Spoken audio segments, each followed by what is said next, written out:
Good morning. कैसे हैं आप लोग? आज विशेषकर एक वीडियो हम बना रहे हैं नाइन्थ क्लास के लिए, क्योंकि नाइन्थ के बच्चों का बहुत रिक्वेस्ट था कि सर एक वीडियो बनाइए, नाइन्थ क्लास के लिए बनाइए, एक चैप्टर का वीडियो बनाइए। तो सोचा कि एक वीडियो बनाया जाए, तो आप लोगों के लिए वीडियो हम बना रहे हैं। थोड़ा सा रिस्पॉन्स लीजिएगा, देखिएगा, स्किप नहीं करना है। जो भी पूरा 35 मिनट 40 मिनट का वीडियो होगा उसको बढ़िया से देखना है, समझना है और पढ़िए, सीखिए और समझिए इसको बढ़िया से। तीसरा chapter, third chapter, atoms and molecules. Atoms and molecules के नाम से यह जो चैप्टर है इसको हम लोग देखेंगे। ठीक है, ठीक है। एटम्स एंड मॉलिक्यूल के नाम से हम लोग इसको देखेंगे आज। इसमें सबसे पहला हम लोग को जो टॉपिक पढ़ना है उसमें थोड़ा सा इसका हिस्टोरिकल देख लिया जाए कि परमाणु जो शब्द दिया गया था वो इंडियन फिलोसफर द्वारा दिया गया था कि कोई एक पदार्थ है जिसको इतना तोड़ते तोड़ते आप जाइएगा, एक ऐसा समय आएगा कि आप नहीं तोड़ सकते, इतना छोटा हो जाएगा कि आप उसे नहीं तोड़ सकते। उसको नाम दिया गया था इंडियन फिलोसफर जो कि कनाड थे, उनके द्वारा परमाणु। अगर ऑब्जेक्टिव में पूछा जाए कि परमाणु जो टर्म है वो किसने दिया था, तो इंडियन फिलोसफर थे। कौन थे? कनाड। ठीक है, दिमाग में रखना है। अब हम लोग देखेंगे इसके बाद से एटोमस भी आया था, टर्म दिया गया था। तो इसको आप लोग थोड़ा सा अपना से कीजिए। आज हम लोग जो मेन टॉपिक है लॉ ऑफ केमिकल कॉम्बिनेशन, इसमें हम लोग देखेंगे law of chemical combination. Law of chemical combination के नाम से हम लोग देखेंगे। चूंकि कोई भी रिएक्शंस होते हैं, जो भी रिएक्शंस आप लोग देखते हो, वो सभी रिएक्शंस कुछ न कुछ नियमों का पालन करते हैं। उसमें सब आप लोगों को दो ही लॉ पढ़ना है, आपका law of conservation of mass and law of definite proportion या लॉ ऑफ कांस्टेंट प्रोपोर्शन। ठीक है, तो इसमें सबसे पहला हम लोग लेके चलेंगे law of conservation of mass. Law of conservation of mass के नाम से हम लोग देखेंगे। यहाँ पर किसने दिया था? तो गिवन बाय लेवोजियर। किसने दिया था? तो लेवोजियर ने दिया था। इसको दिमाग में रखना है कि law of conservation of mass को किसने दिया था? तो लेवोजियर ने दिया था। ठीक है, और इनका कहना था कि कोई भी केमिकल चेंजेज होते हैं, during the any chemical changes, कह सकते हैं कि the mass of the system is always constant. यानी सिस्टम का जो मास होता है वो हमेशा क्या होता है? स्थिर होता है। यानी कोई भी केमिकल चेंज हो, अगर क्लोज सिस्टम है तो उसमें उसका मास जो है पहले, रिएक्शन के पहले और रिएक्शन के बाद दोनों मासेस क्या होंगे? बराबर होंगे। यही कहने का मतलब इसका कहने का मतलब क्या हुआ कि आप मास को न तो क्रिएट कर सकते हैं, न ही मास को आप डिस्ट्रॉय कर सकते हैं। न तो बढ़ सकता है न घट सकता है। जितना मास आप रिएक्टेंट का लेंगे उतना ही मास आपका प्रोडक्ट का बनेगा, बशर्ते कि वो अभिक्रिया कंप्लीटली क्या हो? पूर्ण हो। ठीक है ना? यानी कंप्लीट मास क्या हो जाए? कन्वर्ट हो जाए प्रोडक्ट में, तब वो आपका यह जो लॉ है वहां पर सही साबित होगा। ठीक है, तो कह सकते हैं कि according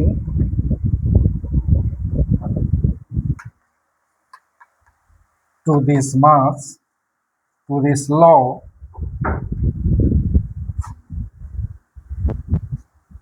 in any chemical changes, the mass of the system is always constant. ठीक है, in any chemical changes the mass of the system is always constant. कब? जब सिस्टम क्या हो, क्लोज्ड हो। ठीक है, इन अदर वर्ड्स बोल सकते हैं, in other words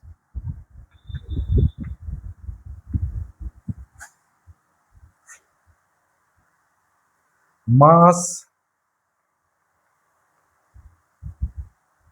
neither be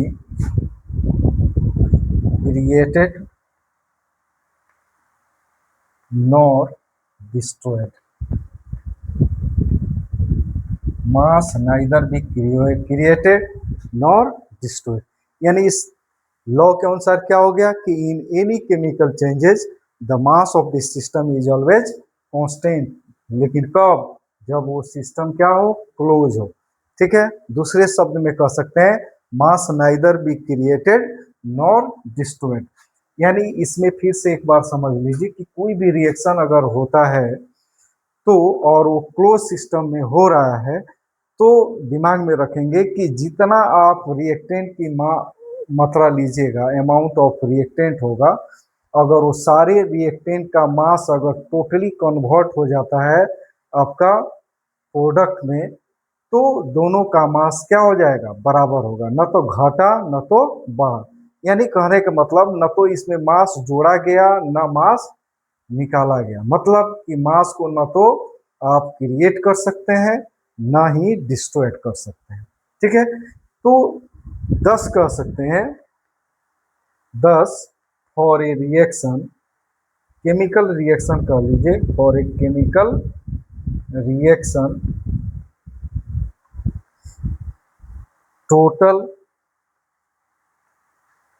mass of reactant बराबर हो जाएगा total mass of product, total mass of product. लेकिन यह जो रिलेशन है, रिलेशनशिप है, वो कब वैलिड है?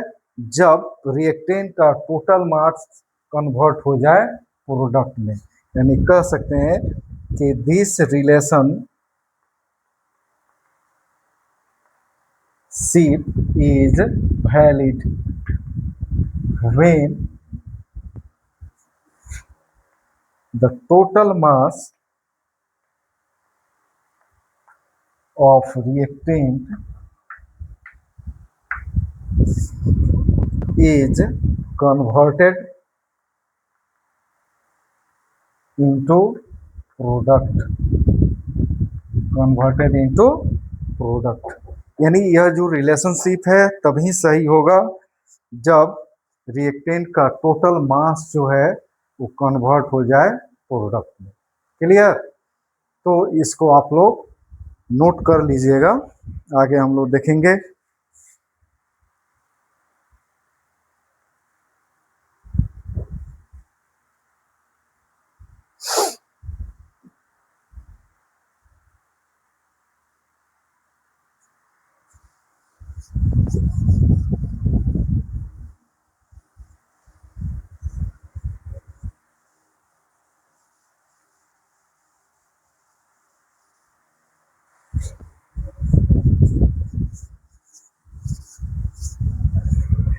फिर एक चीज दिमाग में रखेंगे कि मान ले में बावित दबे जितनी मात्रा में हमने रिएक्टेंट को लिया, अगर वो रिएक्टेंट का टोटल मास, टोटल अमाउंट अगर प्रोडक्ट में नहीं कन्वर्ट हो तब क्या यह रिलेशनशिप सही होगा?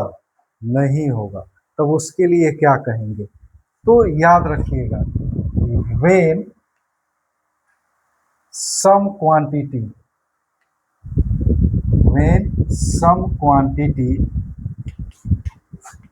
of the amount of reactant is left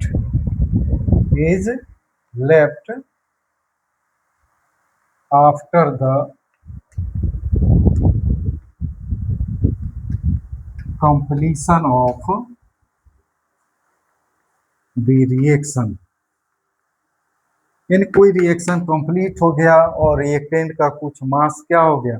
बच गया। तो रिएक्टेंट मास ऑफ रिएक्टेंट अब बराबर मास ऑफ प्रोडक्ट होगा? नहीं होगा। तब क्या रिलेशनशिप को हम लोग इस्टेब्लिश करेंगे? देन कर सकते हैं द फॉलोइंग रिलेशनशिप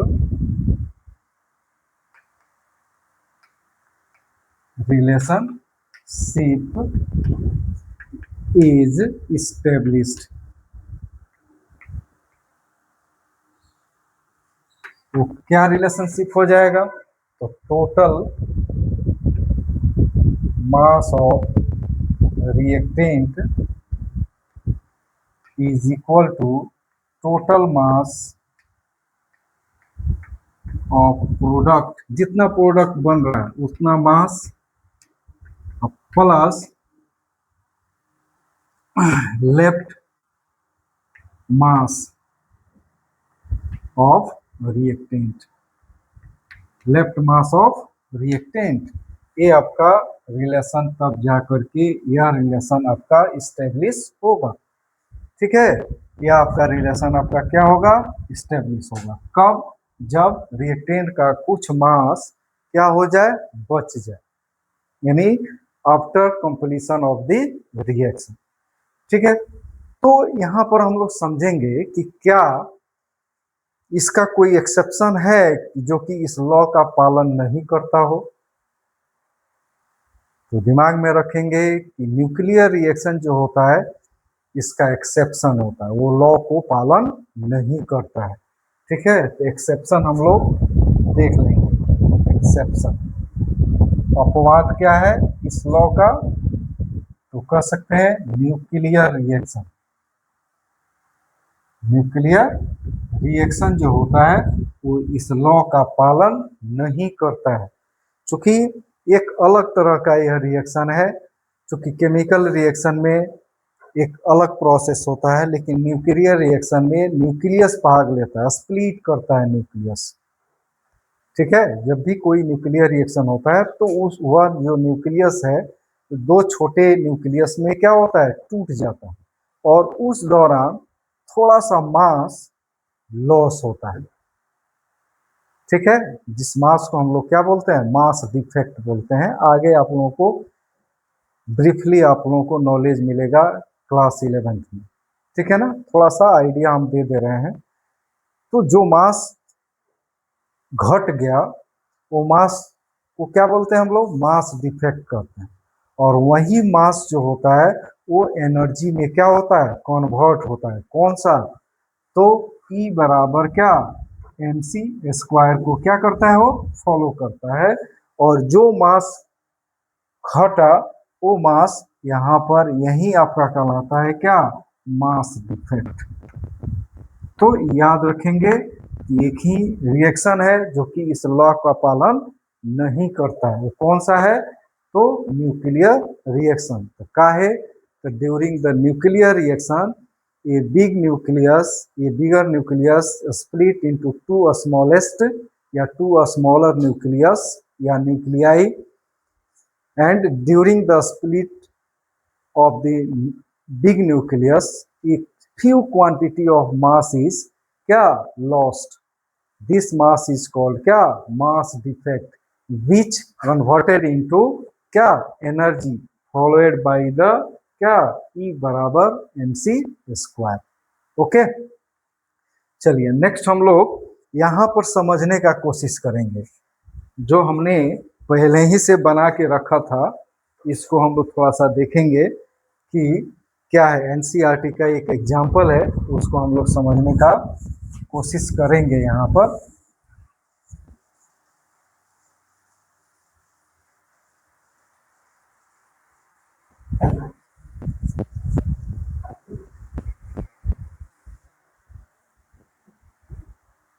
जैसे यहाँ पर एक एग्जाम्पल हम लोग लेते हैं, मान लें AgNO3 लें और NaCl लें। आप लोगों को एटॉमिक मास, एटॉमिक वेट के बारे में तो अभी मालूम नहीं होगा, फिर भी हम समझा दे रहे हैं। Ag का जो मास होता है यहाँ पर मिल जाएगा आपका AgCl प्लस NaNO3। ये एक रिएक्शन हुआ, इसको हम लोग कैलकुलेशन के थ्रू समझेंगे कि क्या इस लॉ का यह फॉलो करता है कि नहीं करता है। जैसे Ag का हम लोग कितना होता है 108, नाइट्रोजन का 14 प्लस 3 गुना 16, यानी 108 प्लस 14 प्लस 48, जोड़िए तो कितना होता है 8 और 12, 8 4 12, 8 20, शून्य हाथ में 2, 4 2 6, 1 7 के 7, 170। ठीक है, 100, फिर से दोहरा लेते हैं हम लोग। ये हो जाएगा 22, 48, 70। ठीक है, 170 AMU हुआ, या ग्रामे में लें, और इसका हम लोग लें 23 प्लस 35.5, क्योंकि सोडियम का एटॉमिक वेट जो होता है 23 होता है और कैल्शियम का 35 होता है, तो कितना हो गया 58.5। ग्रामे में लेते हैं, इसका हम लोग देखें 108 प्लस 35.5 कितना हो जाएगा 143.5। ये हो जाएगा 23 प्लस 14 प्लस 48, जोड़िए तो कितना होता है, ये हो जाएगा आपका 62, 8 4 12 3 15, 8 4 12 3 15, 1, ये हो जाएगा 5 1 6 2 8। ठीक है, अब यहाँ पर देखते हैं, वही ना कैलकुलेशन था कि total mass of reactant is equal to total mass of product. ठीक है, तो टोटल मास ऑफ रिएक्टेंट आपका कितना हो जाएगा 170 प्लस 58.5 ग्राम अगर ले लें, इसका देखें हम लोग तो ये कितना हो जाएगा 143.5 प्लस 85, जोड़ लीजिए 170 85.5, 5 5 5 2 255, कितना हो रहा है 70 58, सॉरी 58.5, ये हो जाएगा 0.582 228.5 ग्राम हुआ, और इसका जोड़े 143.5 और 85, ये हो जाएगा 5822, ये हो जाएगा कितना 228.5 ग्राम। तो देखिए तो बराबर हो गया। तो कह सकते हैं कि जो एग्जाम्पल हम लोग देखे, जो एक रिएक्शन देखे, या आपके law of chemical, law of आपका क्या कर सकते हैं कंजर्वेशन ऑफ मास को क्या कर सकता है इलस्ट्रेट कर रहा है, यानी फॉलो कर रहा है। ये तो समझ में आई बात कि यहाँ पर ये रिएक्टेंट का मास हो गया, ये आपका प्रोडक्ट का मास हो गया। रिएक्टेंट का टोटल मास हम लोग जोड़ें तो ये 170 ग्राम AgNO3 का आया, इसका 58.5 ग्राम आया। प्रोडक्ट में देखें हम लोग तो AgCl है, इसका जोड़े हम लोग तो 143.5 ग्राम आया, इसका 85 आया। यानी इसके मास को अगर हम लोग रिएक्टेंट जो है रिएक्टेंट के मास को जोड़ते हैं तो 228.5 ग्राम आता है। इसके मास को जोड़ें तभी आपका 228.5 ग्राम आता है। मतलब कि जो law of conservation of mass है वो क्या है तो फॉलो कर रहा है। और सबसे पहला याद रखेंगे, फर्स्ट ऑफ ऑल कह सकते हैं किसके द्वारा टेस्ट किया गया, टेस्टेड बाय किसके द्वारा, लैंडोल्ट के द्वारा। यही एग्जाम्पल लिया गया था, ठीक है, लैंडोल्ट, ठीक है, लैंडोल्ट के द्वारा यह आपका सबसे पहले इस लॉ का टेस्टिंग हुआ था रिएक्शन के थ्रू। रिएक्शन में वही लिया गया था AgNO3 और NaCl, ओके, और AgCl प्लस NO3, इसी रिएक्शन का वहां पर टेस्ट हुआ था, ठीक है।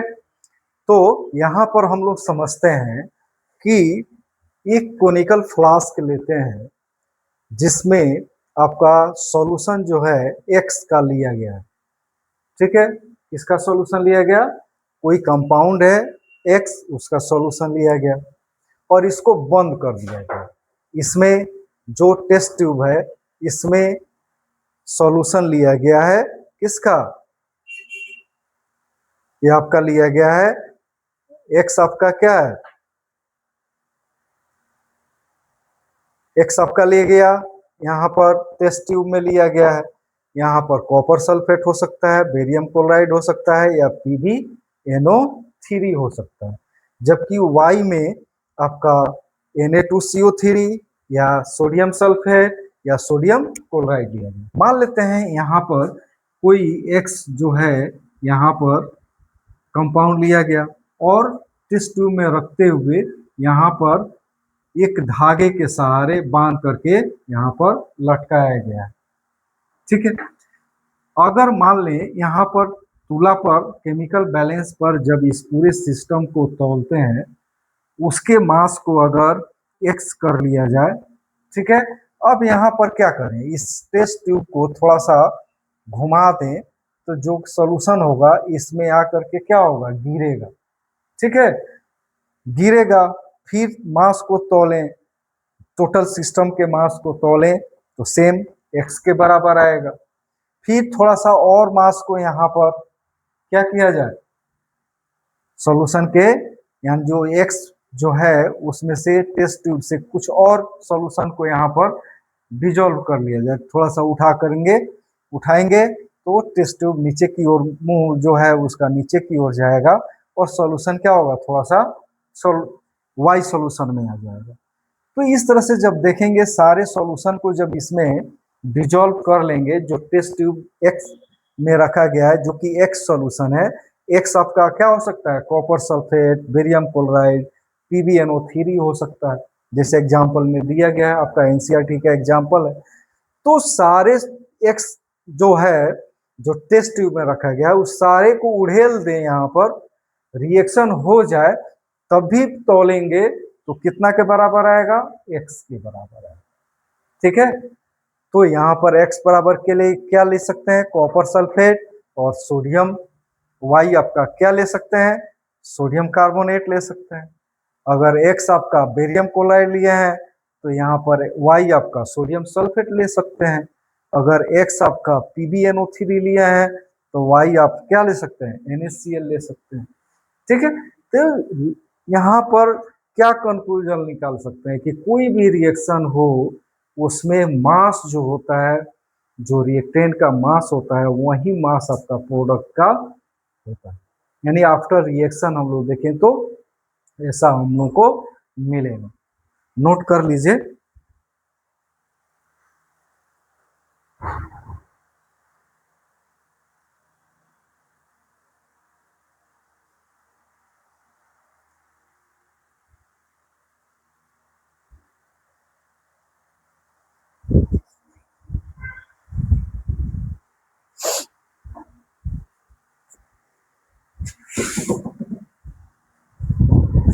तो दूसरा हम लोग इस पर हम लोग क्वेश्चन नेक्स्ट वीडियो में हम लोग करेंगे। ठीक है, आज थोड़ा सा थ्योरी हम लोग निकालने का कोशिश कर रहे हैं, जितना निकल जाए। ठीक है ना, तो चलिए देखते हैं हम लोग।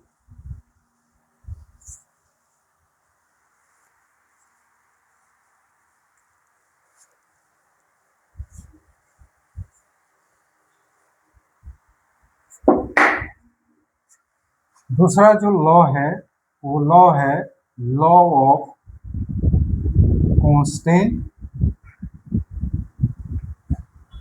Proportion. Law of constant proportion, या कह सकते हैं लॉ ऑफ डिफिनिट प्रोपोर्शन।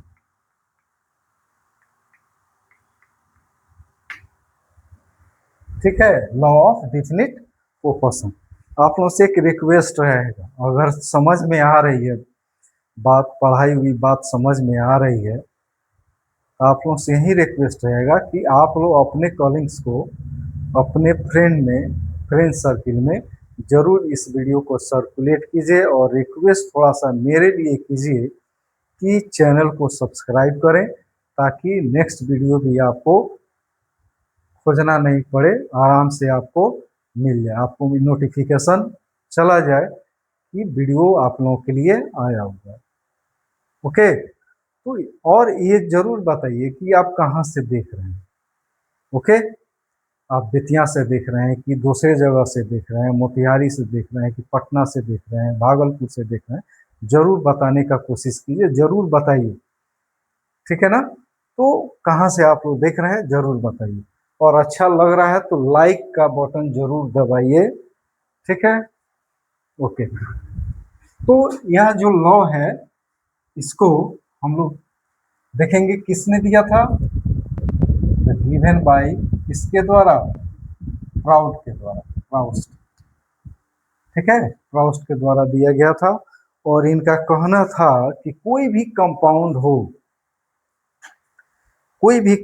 हो उसमें जो एलिमेंट्स होते हैं सेम एलिमेंट्स होते हैं, what ever this compound is obtain from different sources, या कह सकते हैं प्रिपेयर्ड बाय डिफरेंट मेथड्स। ठीक है, जैसे एग्जाम्पल में हम लोग देखें, वाटर की बात करते हैं, पानी की, जल की बात करते हैं।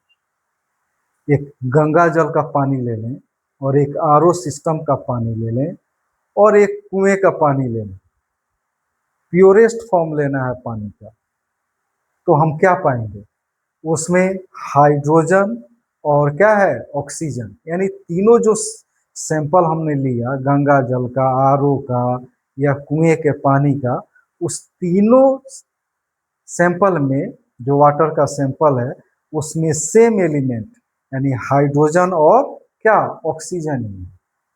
ठीक है, चाहे वो किसी भी स्रोत से हम लोग इसको लाएं, ओके, कोई फर्क नहीं पड़ता। ठीक है, किसी भी स्रोत से हम लोग उस कंपाउंड को लाएं तो उसमें सिंगुलर एटम्स रहेंगे, और क्या उसमें ऑब्जर्व करेंगे हम लोग कि जो एलिमेंट है वे एक दूसरे से combined together in definite proportion by mass. ठीक है, एक निश्चित अनुपात में एक दूसरे से क्या है, कंबाइन किए हुए हैं, संयोग किए हुए हैं। ठीक है, आगे एग्जाम्पल के थ्रू और समझने का प्रयास करेंगे। तो इस अनुसार कह सकते हैं, according to this law a pure compound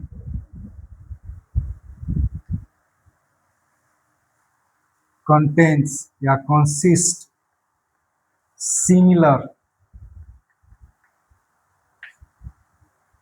elements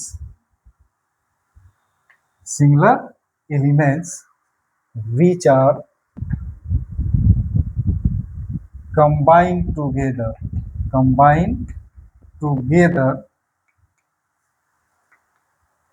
in definite proportion, definite proportion by mass, by mass, whatever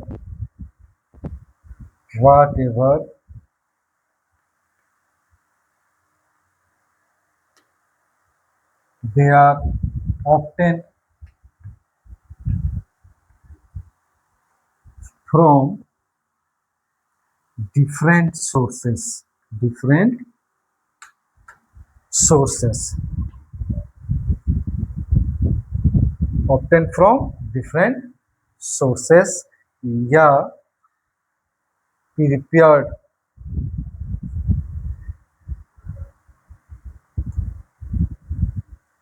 from different methods, different methods। ठीक है, यही आपका ये लॉ है। क्या है? तो ये pure compound consist similar elements which are combined together in definite proportion by mass whatever they are obtained from different sources या prepared from different methods। वही एग्जाम्पल वाटर का ले सकते हैं, यानी एग्जाम्पल में हम लोग ले सकते हैं कि different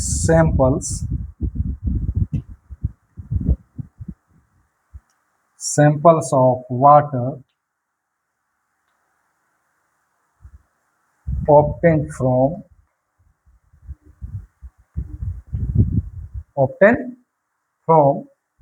Ganga river, ponds and RO system. RO system से हम लोग ले रहे हैं इसको। ठीक है, कंसिस्ट कर सकते हैं, consist similar elements like hydrogen and oxygen, similar elements like hydrogen and oxygen which are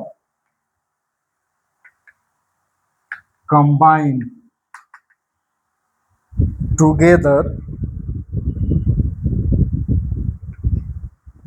in 2:16 या 1:8 रेशियो बाई मास।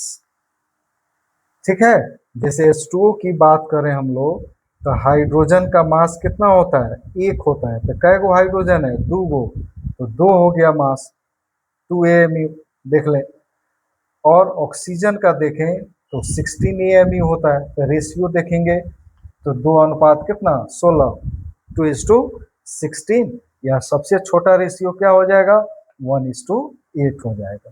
ठीक है, वही बोला गया कि different samples of water obtain from Ganga river, ponds या RO system consist similar elements like hydrogen and oxygen which are combined together in 2:16 या 1:8 ratio by mass. जैसे H2O का देखें तो हाइड्रोजन कै गो है? 2 गो है, तो 2 हाइड्रोजन का मास कितना हो जाएगा? एक हाइड्रोजन का 1 MU होता है, तो 2 गो का कितना हो गया? 2 MU। ऑक्सीजन का कितना हो गया? 16 MU, तो कितना हो जाएगा? 2:16 या 1:8। ठीक है, नेक्स्ट हम लोग एग्जाम्पल हम लोग देखेंगे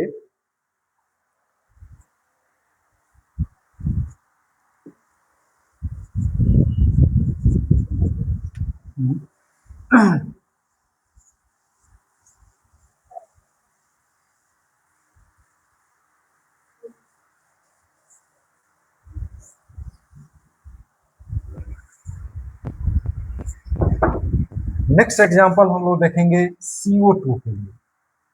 तो कह सकते हैं CO2 ऑब्टेन या prepared, CO2 prepared by different methods like कर सकते हैं। लाइक सबसे पहला कि कार्बन को अगर ऑक्सीजन में जलाएंगे, कंप्लीटली जलेगा तो आपको CO2 मिलेगा, यानी कंबसन कर सकते हैं, combustion of carbon in air. ठीक है। दूसरा कर सकते हैं कंबसन ऑफ मीथेन को जलाएं, कंबसन ऑफ मीथेन। मीथेन का क्या होता है फॉर्मूला, CH4 प्लस O2 आपका क्या हो जाएगा, CO2 प्लस H2। ठीक है, बैलेंस कर लीजिए, 2 से यहाँ पर बैलेंस कर लेंगे तो 2 से यहाँ पर हो जाएगा, कंबसन ऑफ मीथेन हो गया। तीसरा जो मेथड है CO2 लेने का, यानी डिसोसिएशन कर सकते हैं, डिसोसिएशन ऑफ कैल्शियम कार्बोनेट। कोई भी मेटल के कार्बोनेट को अगर हीट करेंगे तो आपको क्या मिलेगा, मेटल का ऑक्साइड और CO2 मिलेगा। तो जैसे CO3 को हमने क्या किया, हीट किया, तो क्या मिलेगा, कैल्शियम ऑक्साइड और CO2।